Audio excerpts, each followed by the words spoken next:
Hi hello అందరూ బాగున్నారా? మేమైతే చాలా బాగున్నాం. Welcome back to my channel RKS vlogs. ఈరోజు విషయం ఏమిటంటే పిల్లల లంచ్ బాక్స్లో కానీ మసాలా కాకరకాయ చేశాను, అదే మీకు చూపిస్తున్నాను. కానీ ఈరోజు లోకం తీరు కోసం మాట్లాడదామని అనుకుంటున్నాను. నాకు తెలిసిన ఒక చిన్న కథ ఉంది, మీలో ఎంతమందికి తెలుసో కామెంట్ చేయండి. ఏంటి ఈ కథ అనుకుంటున్నారా? అనగనగా ఒక పల్లెటూరు ఉందంట. ఆ పల్లెటూరికి ఎలాంటి రవాణా రోడ్లు లేవు, బస్సు సౌకర్యం అనేది మొత్తమే లేదు. అలా వాళ్ళు ఒక ఊరికి వెళ్ళాల్సి వచ్చింది, భార్యాభర్తలు. ఎలా వెళ్దాము అని అనుకున్న టైంలో వాళ్ళు పెంచుకున్న గాడిద ఉంది. అదే గాడిదని ఎక్కి వెళ్దామని చెప్పి గాడిద మీద ఇద్దరు ఎక్కి కొంచెం దూరం వెళ్ళారు.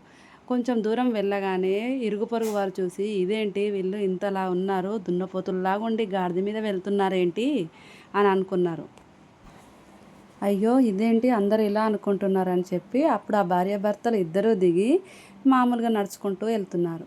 అప్పుడు మరికొందరు చూసి, అదేంది గాడిద ఉండగా వీళ్ళిద్దరేంది ఇలా నడుచుకుంటూ వెళ్తున్నారేంటి అని మరికొందరు అన్నారు.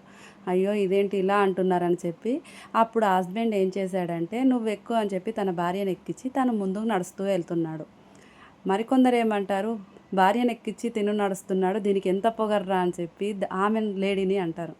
ఇది ఇలా సాగుతుండగా ఎందుకు ఇలా అంటున్నారని చెప్పి అప్పుడు భార్య దిగిపోయి మీరు ఎక్కండి అని అంటది. తను ఎక్కి కొంత దూరం వెళ్ళగానే మరికొందరు ఇలా అన్నారు, ఎద్దులా ఉన్నాడు భర్త, ఇలా పోతున్నాడు భార్యను నడిపిస్తూ ఉన్నాడు అని అన్నారు. ఈ లోకం తీరేంటంటే మనం ఎంత మంచిగా ఉన్నా ఎలా ఉన్నా ఇలానే మాట్లాడుతూ ఉంటారు. అందుకే లోకంతో పని లేదు, మన పని మనం చేసుకుంటూ పోతే మనకి ఎలాంటి ప్రాబ్లమ్స్ ఉండవని నేను అంటున్నాను. మీకు ఎంతమందికి ఈ కథ తెలుసో కామెంట్ చేయండి. నాకు తెలిసిన కథను ఇలా చెప్పాను. లాస్ట్ ఫైనల్గా ఈరోజు మసాలా కాకరకాయ చేశాను కదా, చూసే ఉంటారు. ఫస్ట్ దీన్ని కాకరకాయను గుజ్జు మొత్తం తీసి హీట్ వాటర్ పెట్టుకొని దాంట్లో కొంచెం పసుపు దొడ్డుప్పు వేసుకొని మంచిగా ఉడకబెట్టేసుకోవాలి. దీని మసాలా కోసం శనగపప్పు,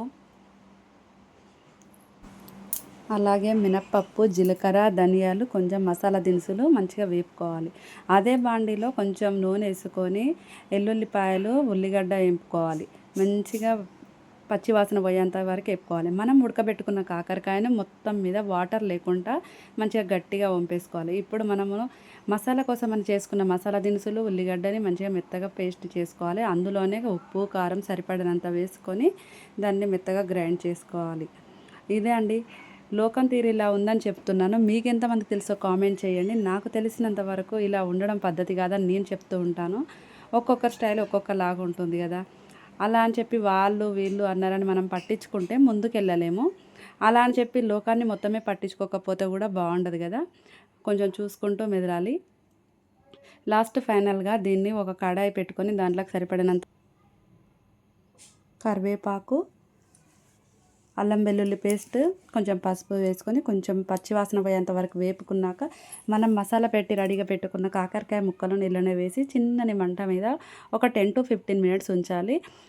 ఇది ఇలా ఉండగా కొంచెం రెడ్డిష్ కలర్లోకి రాగానే మన కాకరకాయను అలా మంచిగా తిప్పుకుంటూ ఉండాలి. కొంచెం నేను వేరే పనిలో ఉండడం వల్ల మా కాకరకాయ అయితే కొంచెం మాడిపోయింది, పర్లేదు బాగానే ఉంది టేస్ట్ అయితే.